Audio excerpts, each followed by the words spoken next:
В эфире Абхазского телевидения информационно-аналитическая программа «События недели». В студии Ирина Аршба. Здравствуйте. Уходящая неделя ознаменована прошедшими в стране выборами президента Абхазии и событиями, связанными с ними. О том, как проходило голосование, с каким настроением народ республики шел на выборы и как в результате общество восприняло итоги, в хронологическом порядке расскажет Амелия Бисмарк. Повторное голосование в рамках выборов президента республики состоялось 8 сентября. За народное доверие боролись Рауль Хаджимба и Алхаз Квициния. Оба кандидата определились в качестве явных лидеров в ходе первого тура и обозначили сильные позиции. Рауль Хаджимба – 4-й президент республики, Алхаз Квициния – председатель партии Амцахара. Естественно, что и один, и другой обладают большой аудиторией сторонников. Итог голосования определил лидера президентской гонки 2019 года. Однако абхазское общество двояко восприняло новости из ЦИКа. В целом минувшая неделя выдалась богатой на политические события. Судя по мнениям, которые высказывали жители Абхазии до даты повторного голосования, многие из них были готовы пойти на выборы. Не прошел мой кандидат, буду голосовать за лучшего из тех, кто остался. Против всех точно не буду голосовать. 8 числа пойдем выберем. Выберем кого-нибудь достойного. Всегда ждем чего-то хорошего, лучшего. Рано утром в день голосования о начале процедуры на площадке Международного пресс-центра объявил председатель Центра избиркома Абхазии Тамас Гогия. 8 сентября 2019 года проводится повторное голосование по выборам президента Республики Абхазия.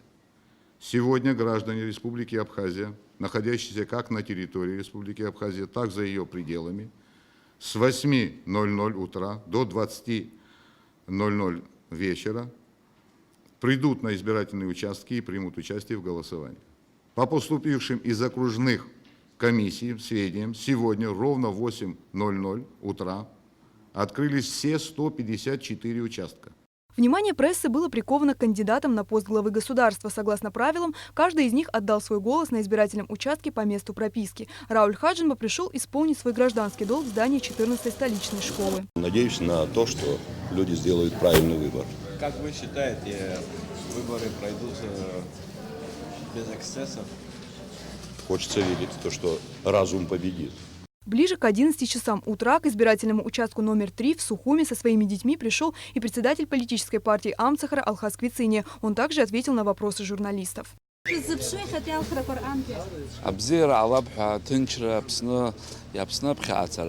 Повторное голосование состоялось в Абхазии с участием иностранных журналистов и международных наблюдателей. В участках мы были не только в Сухуми самом, наши коллеги ездили также в Гагару, в другие регионы Абхазии. Везде,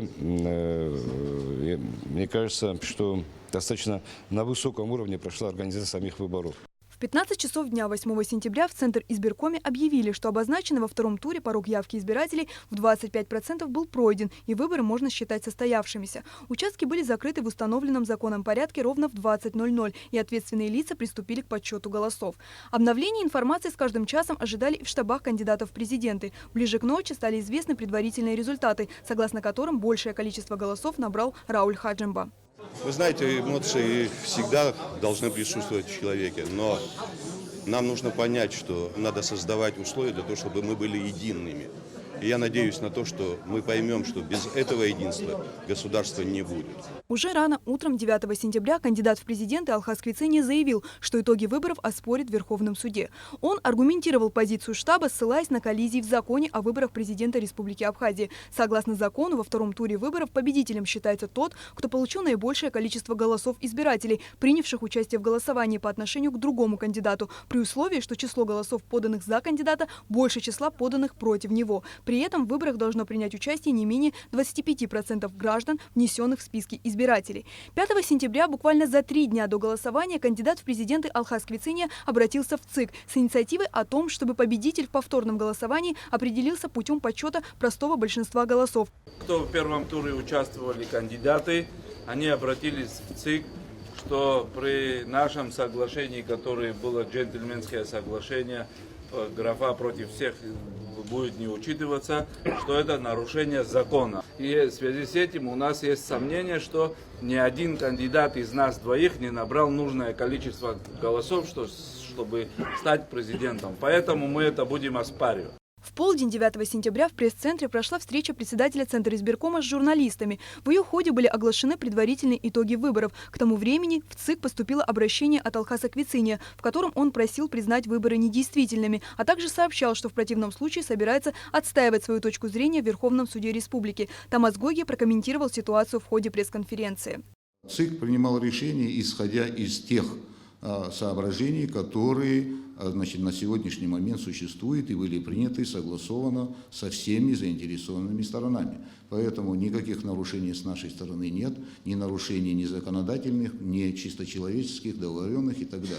То есть мы принимали решения, исходя из действующего законодательства. Ближе к вечеру на второй день после голосования были озвучены окончательные итоги выборов. На основании статьи 19 Конституционного закона Республики Абхазия о выборах президента Республики Абхазия Центральная избирательная комиссия Республики Абхазия решила считать избранным президентом Республики Абхазия Хаджимба Рауля Джумковича, считать избранным вице-президентом Республики Абхазия Барциц Аслана Чачурбеевича. Данное решение было принято единогласно практически всеми членами Центральной избирательной комиссии, за исключением одного, который отсутствовал.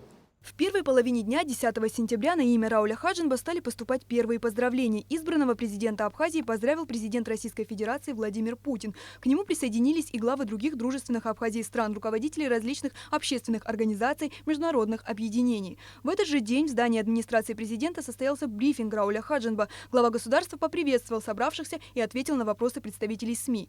Первый вопрос, поступивший от журналистов, касался заявлений Алхаса Квициния, сделанных после выборов. Мне удивительно слышать, что некое джентльменское соглашение было. Я ни с кем никаких соглашений не подписывал, не обговаривал. Есть закон, статья 19 о повторном голосовании. И ЦИК в соответствии с этой статьей работал. Мы просто подтвердили положение, как говорится, этого закона и написали соответствующим образом. И штаб Квициния, и штаб Хаджимба. Ничего нового мы не придумали. Мы действовали в соответствии со статьей, которая есть на сегодняшний день. Все, больше ничего нового нет. Просто потом некоторым господам захотелось развернуть эту ситуацию совершенно в другом направлении. Исковое заявление Алхаса Квициния с требованием о признании президентских выборов недействительными поступило в Верховный суд 11 сентября. Представители оппозиции провели несколько встреч в поддержку точки зрения Квициния. В свою очередь Рауль Хаджимба сделал следующее обращение к народу Абхазии. Я понимаю, вас беспокоит та ситуация, которая складывается в эти дни. К сожалению, некоторые так и не поняли, что выборы закончились. И результат, который есть, он свидетельствует о том, что сегодня выборы закончились в пользу нынешней существующей власти. И это нужно было бы принять всем. Простые жители республики, сотрудники различных учреждений, представители гражданских и политических объединений высказывают свои мнения по поводу сложившейся ситуации в стране. Я хочу от имени своего лица и от имени членов движения матерей сказать, что мы за стабильность в народе. Мы уже устали от этих бесконечных выборов. В конце концов, на нас смотрит весь мир. У нас есть недруги, которые не признают не только наши выборы, вообще наше государство и в целом все наши законы. Поэтому, исходя из этого, мы должны сделать выводы, не будоражить наш народ. Прохождение самих выборов не вызвало ни у наблюдателей, ни со взгляда со стороны каких-либо нареканий, потому что они были проведены на очень хорошем уровне. И теперь нам нужно развиваться дальше. Нам нужно выбрать нормальный диалог со всеми политическими силами.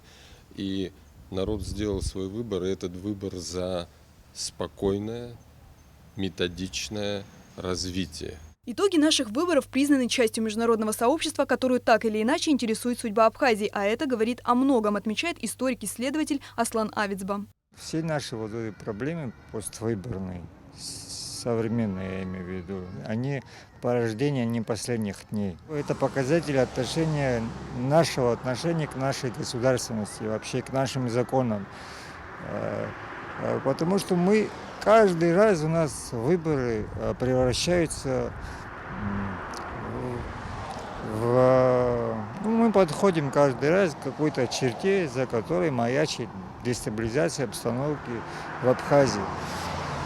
Один умный поэт сказал, что поэт в России больше, чем поэт. У нас получается выборы в Абхазии больше, чем выборы, только уже в отрицательную сторону. Так что ситуация у нас из раза в раз повторяется, ничего нового не происходит, но мы опять героически должны преодолеть то, что мы же создали проблемы сами себе. В пятницу 13 сентября Верховный суд республики определил дату заседания по иску бывшего кандидата в президенты Алхаса Квициния о признании незаконности решения Центральной избирательной комиссии итогов президентских выборов. Рассмотрение иска состоится во вторник, 17 сентября в 11:00. Выборная неделя выдалась непростой для абхазского общества. Она оказалась богатой на дискуссии и противоречия. Каждая страна развивается в соответствии со специфическими особенностями населяющего ее народа. Периодически возникающие сложности являются неотъемлемой частью подобного динамического процесса. Об этом неукоснительно свидетельствует историческая статистика. Амелия Бисмарк, Томас Чиковани для событий недели. Есть ли юридические основания признать итоги состоявшихся выборов недействительными? Почему общество Абхазии каждый раз во время выборов сталкивается с подобной ситуацией? И что необходимо предпринять, чтобы в дальнейшем выборы в стране проходили без обострения внутриполитических процессов? Эти вопросы мы обсудим сегодня с гостем нашей программы, юристом Виталием Габни. Здравствуйте, Виталий Викторович. Приветствую вас. В этой предвыборной кампании, насколько мне удается судить, вы не принимали активного участия. Однако совсем недавно опубликовали итоги своей работы по сложившейся ситуации. Не могли бы вы обозначить свою позицию? Не участвовать в выборах не есть хорошо, исходя из гражданской позиции каждого. Мои симпатии были на стороне Астамура Тарба. Хотя я знал, что мой кандидат придет ровно на 4-м месте. Знал, что во второй тур выйдут классические силы, то есть власть и оппозиция. И на сегодняшний день нахожусь там, где я должен находиться, потому что я человек команды. Назвать меня абсолютно независимым экспертом, наверное, нельзя, но стараюсь стоять за правду. В целом, насколько демократично, на ваш взгляд, прошли выборы? Все нарушения, они фиксируются и протоколируются, чего сделано не было. Да и в принципе серьезных нарушений на этих выборах не было. Когда говорят об административном ресурсе, то нужно понимать, что и та, и другая сторона вышла за лимитирование бюджета значительно. Раздавались определенные средства активистам, но прямого подкупа избирателей не было. Если говорить бетоном,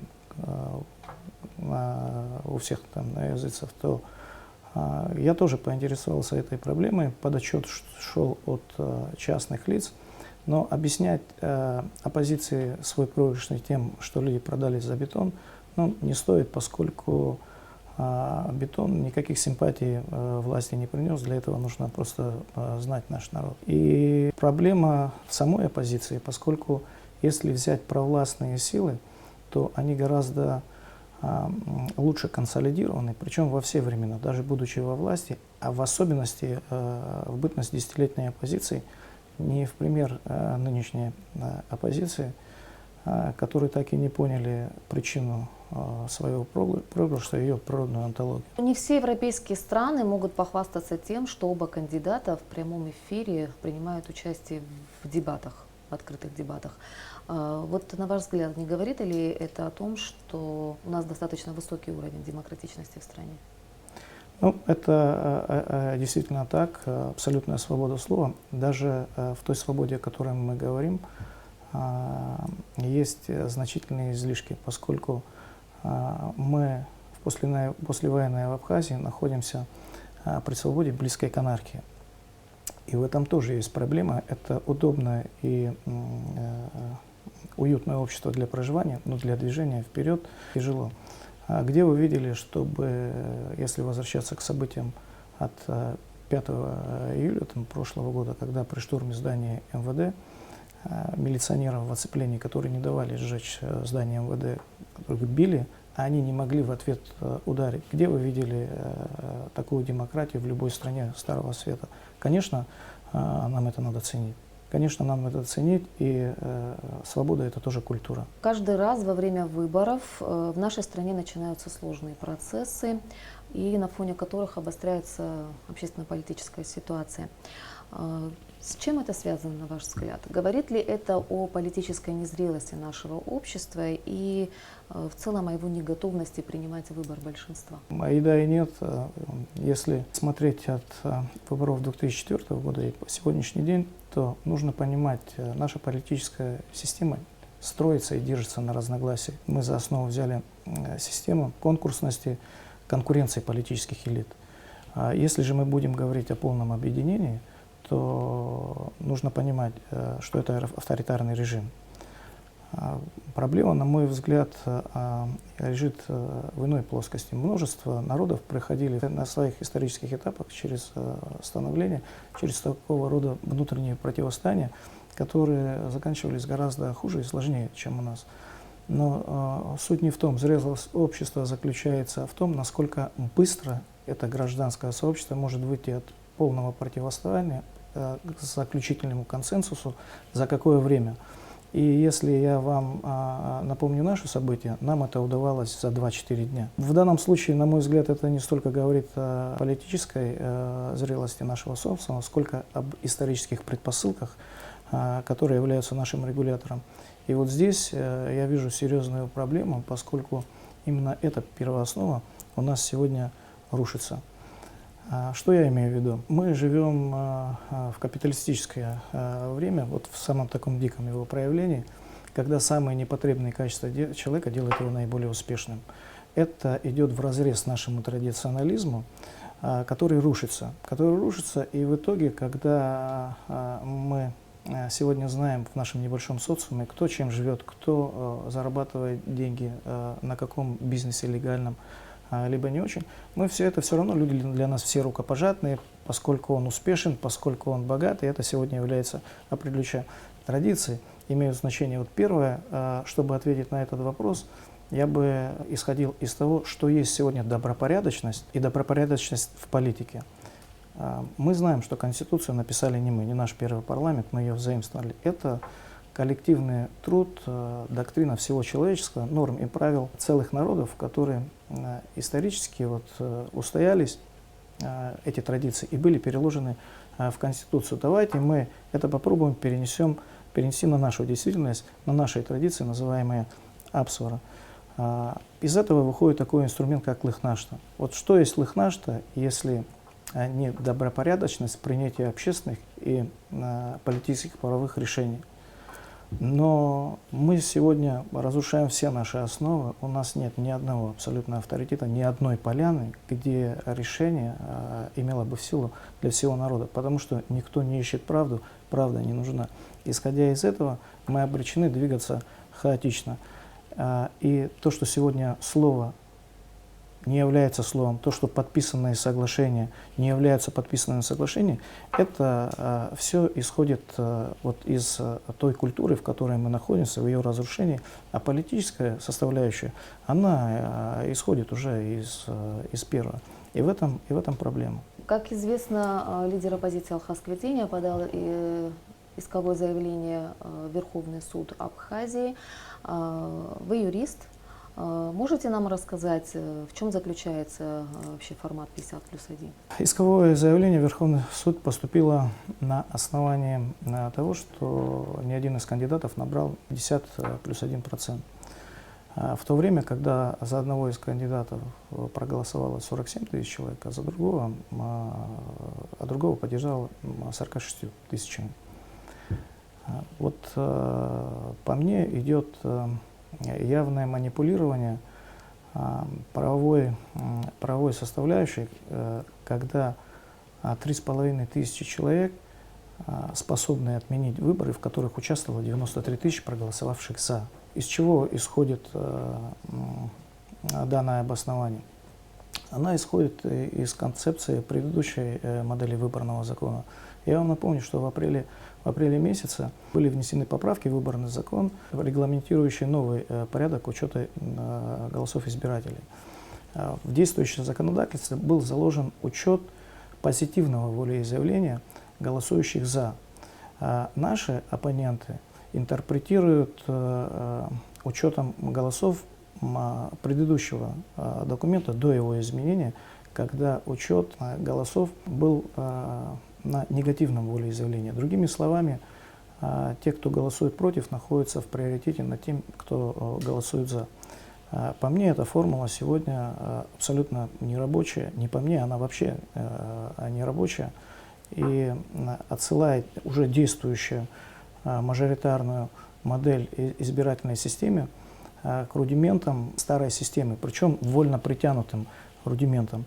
То есть, если я голосую за, допустим, Хаджимба, то это не означает, что я против Квицинья. И наоборот, если я голосую за Квицинья, это не означает, что я против. В предыдущей избирательной системе, если вы помните, мы голосовали против. Да. Мы голосовали против. Зачеркивали кандидата. И мы голосовали против. Ну, в этом был определенный негатив, много испорченных бюллетеней. Но подсчет шел по голосам, которые голосовали против. Исходя из этого, было ясно, за кого сколько проголосовало. Счет был от обратного, но сути арифметики это не меняло. Когда мы закон поменяли в этой части, вот в статье, он стал противоречить второй части. Но если оппозиция в данном случае на это ссылается, ни один закон не находится в полном автономном плавании. Он находится в взаимодействии со всеми остальными, в том числе с Конституцией страны, о которой так часто обращаются. И должны, когда говорят об условии, что подсчет голосов должен вестись в прибавлении кандидатов против всех, кандидату-аутсайдеру суммировать против кандидата-победителя, то должны быть отсылки в текстовой конструкции 2 главы 19 статьи Конституционного закона. А этого нигде нету. Никаких отсылок нет. Законодатель не закрадывал в Конституционный закон такого рода правовую, организационную, техническую составляющую. Но вот по мне просто идет манипулирование правом. И мне непонятно это исковое заявление, поскольку, еще раз говорю, оно обусловлено притягиванием необоснованных рудиментов старой избирательной системы. А мы, я напомню, с апреля месяца уже находимся в новой реальности. Мне непонятно возгласы, когда говорят о том, что действующий президент набрал всего 24% голосов в первом туре. Но я напомню, что еще был второй тур, в котором уже выбранный президент набрал 47%. И по мне все предельно просто, поскольку люди сделали свой выбор. И в данном случае проголосовали против оппозиции, поскольку во власти, на фоне последних событий, происходивших в последние 2 недели в оппозиции, они во власти увидели больше стабильности, поскольку было для людей крайне раздражительным видеть откровенные публичные торги за пост премьер-министра вкупе с другими министерскими портфелями между различными группировками внутри разношерстной оппозиции. Было очевидно, что основная команда лидеров является неподготовленным, кадры неподготовленные. Много лиц, которые благодаря и с помощью власти хотят поправить свой личный бюджет. Это вот для всех как-то стало вдруг очевидно. Было раздражительным то публичное празднование в Фейсбуке, в абхазском сегменте Фейсбука, где все уже друг друга поздравляли. И это все происходило на фоне полной расслабленности оппозиции во втором туре. Вот это все и дало такой результат. И в этом не надо искать каких-то происков. Последнее, что можно было сделать, это разогнать ксенофобские настроения. Ну, я напомню, что граждане Абхазии армянской национальности, они были во всех штабах, в том числе ветераны, в том числе герои Абхазии. И пусть посмотрят выборную статистику и проценты по абхазским селам, там все станет на свои места. Между властью и оппозицией народ выбрал власть, потому что оппозиция стала для него вовсе непонятна с внутренними расхождениями, без чувства локтя и плеча, где каждый друг друга поддавливал, где каждый там и со всем этим торгом. Вот все причины. И, наверное, последний на сегодня вопрос. Что необходимо предпринять на ваш взгляд, может быть изменить выборное законодательство, может предпринять какие-то другие шаги, чтобы в дальнейшем выборы в нашей стране проходили без обострения внутриполитической ситуации? Вот мы, абхазы, государствообразующий народ, мы сами по себе консервативны, и тот социалистический образ жизни, который мы вели при Советском Союзе, он нам подходил, поскольку в какой-то мере был также вот общинным, и в Советском Союзе была не имперская, а национальная политика. Будучи консервативным, мы столкнулись с серьезными вызовами за последние 20-25 лет. Это и развал Союза, это и война, это и послевоенная сложная составляющая с периодом первичным военного коммунизма. Глобализация, потому что та же свобода слова, это тоже культура. Ты должен понимать, что твоя свобода заканчивается там, где начинается культура другого человека. Вот мы не смогли адаптироваться, сориентироваться за столь короткий период. И это сложный вопрос, что в этой ситуации делать. Как-либо менять политическое обустройство не представляется возможным, никакого велосипеда мы выдумаем. Когда говорим о конституционной реформе, это тоже мы должны делать не с маху, не с плеча, не шашкой рубить, а в контексте того, что уже наработано и где мы уже видим, что у нас в этой системе нужно менять понятно и последовательно, но главное периодически и без остановки, а не говорить об этом перед выборами там, каждые 5 лет. Важно задействовать и иметь возможность задействования всего нашего потенциала. Мы народ небольшой, немногочисленный. Я не люблю формулировку небольшой, немногочисленный народ. Мы должны быть конкурентны по отношению ко всему миру, к окружающему нас миру, для того, чтобы мы могли на перспективу закрепить свое существование как государство. Мы же вместо конкуренции, мы фактически закрылись по границам и ушли от внешней конкуренции. Нам ни этот закон не нужен, ни 20-й закон не нужен. Далее мы ушли от конкуренции внутри, поскольку 90% назначенцев на местах – это абхазы.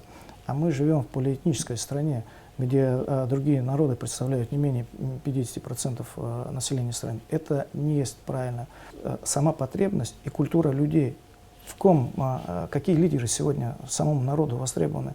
Проблема не в том, что власть плохая, и проблема не в том, что оппозиция плохая. Проблема в том, что это абсолютный срез нашего народа и нашей действительности. Нет общей цели, у всех только личный интерес. Даже любой маломальский там, выборный человек, стремящий в городское собрание, пытается дорваться до какого-то ресурса. Вот это состояние общества, вот в понимании капиталистической системы, где средства все хороши, оно нам не подходит.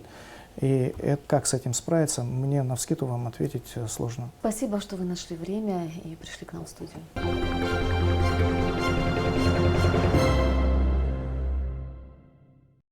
На этой неделе в Абхазии было немало и других заметных и интересных событий. В рамках проекта Гобзера Международного фонда АПСН и культурно-благотворительного фонда Ашана из Еревана в Абхазию приехал врач-ортопед Авсеп Даниелян. Доктор приезжает в Абхазию не впервые и успешно проводит операции детям с проблемами опорно-двигательного аппарата и детским церебральным параличом. Подробности в репортаже Гугуцы Вардания. Двигай пальчиками. Давай. Не больно? Нормально чувствуешь? А что заплакалась? Испугалась, да? Добрый и отзывчивый доктор Авсеп Даниелян осматривает своих маленьких пациентов после операции. Всего за 5 дней пребывания в Абхазии врач-ортопед осмотрел более 70 детей с диагнозом ДЦП и другими врожденными заболеваниями опорно-двигательного аппарата. 6 были проведены операции. Много детей прооперировали, часть в Ереване, часть здесь, в Абхазии. Ну вот последний раз мы осмотрели где-то 70-80 больных в детском реабилитационном центре. И 6 больных, 4 прооперировали, еще 2 сегодня прооперируем. 8-летней Марии Кисян в 1,5 года был поставлен диагноз детский церебральный паралич. В этом году девочка пошла в 1 класс вспомогательной школы в Сухуми. Благодаря длительному лечению и массажам сейчас она может самостоятельно сидеть. Но для того, чтобы пройтись, ей нужна посторонняя помощь. Девочка мечтает стать поваром. Марии совсем скоро предстоит операция. Девочка улыбается и, кажется, совсем не переживает. Как дела, Маша? Хорошо. Все стараемся, делаем, что в силах есть. Сейчас будем ножки оперировать, вот будет гипсование тоже будет делать. Надеемся на лучшее, хотя бы несколько шагов хотя бы начала сама делать. А вот 10-летнему Давиду Лагинзе и 8-летней Евангелине Кротовой уже были сделаны операции. Сейчас дети чувствуют себя хорошо. Как себя чувствуешь? Операция «Осмотр детей» проходит в детской республиканской больнице. На базе нашей республиканской детской больницы проводятся операции детям с детским церебральным параличом, с проблемами опорно-двигательной системы. Прошлый его приезд, это год назад, было прооперировано 5 детей. Сейчас у нас 6 детей.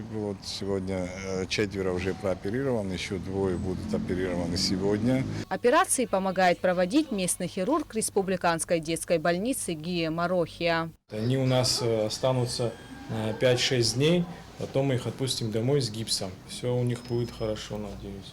По инициативе президента Международного фонда ОПСН Синера Гогуа был создан проект Агубзера. Проект поддержал и культурно-благотворительный фонд Ашана. С тех пор у многих детей появилась надежда на выздоровление. Операция «Осмотр детей» проводится бесплатно. В рамках этого проекта фонд ОПСН и фонд Ашана уже 4 года занимаются организацией приезда в Абхазию врачей из Армении. За весь период существования этого проекта было осмотрено около 400 детей, из которых 23 проведены операции. Раньше эти операции проводились в Армении, в городе Ереван.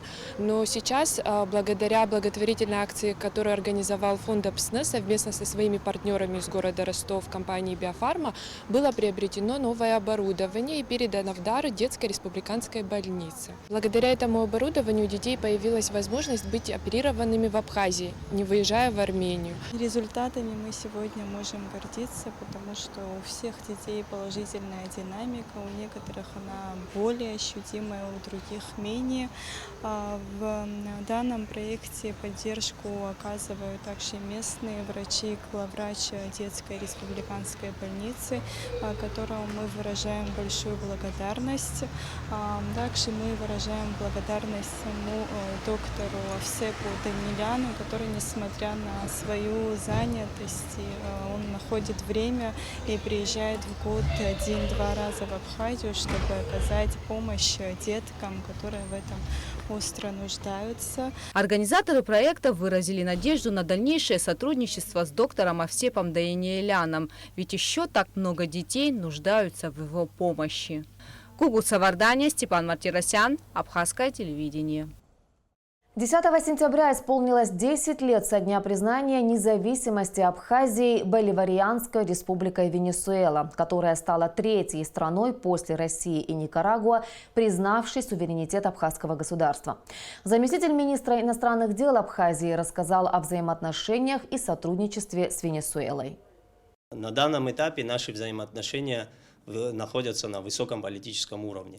За прошедшие годы состоялся ряд визитов на уровне глав государств. В частности, в 2010 году состоялся визит президента Республики Абхазия Сергея Багапш в Венесуэлу, в ходе которого состоялись встречи на высшем уровне, а также были подписаны ряд договоров и документов межгосударственного, межправительственного характера. Венесуэла остается надежным союзником и партнером нашей республики, в частности, на международной арене, в Организации Объединенных Наций, когда выдвигаются различного рода резолюции, имеющие антиабхазский характер, венесуэльская сторона всегда четко голосует по ним против. То есть таким образом поддерживает позицию Республики Абхазия. В этом смысле мы очень благодарны нашим венесуэльским коллегам и дипломатам, и мы уверены, что наше сотрудничество будет иметь исключительно позитивный характер. 24 года назад, 11 сентября 1995 года, у порога своей квартиры в Сухуми убили выдающегося ученого, государственного деятеля, кавалера ордена Ахтзепша первой степени Юрия Николаевича Воронова. В ходе расследования оперативно-следственная группа под руководством генерального прокурора Абхазии Андри Джергения установила исполнителей убийства. Это Альберт Тарба, непосредственно застреливший профессора, Саид Ицлаев и Сулим Татаев. Пособниками бандитов оказались уроженцы села Челоу Ачимчирского района Абхазии братья Рафаэль и Роберт Цвижба. В ходе преследования пособникам киллеров удалось скрыться на территории Грузии, затем они переехали во Францию. Заказчики и мотивы преступления так и не были установлены. Похоронен Юрий Воронов в Сухуме, у стен Абхазского государственного музея. Его именем названа улица и средняя школа номер 3.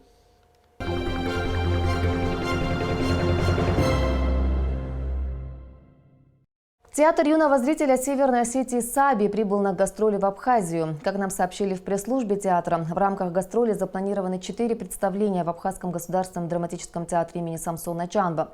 Помимо этого, 16 и 18 сентября еще 24 представления пройдут в школах и детских садах Сухума и Гудауты.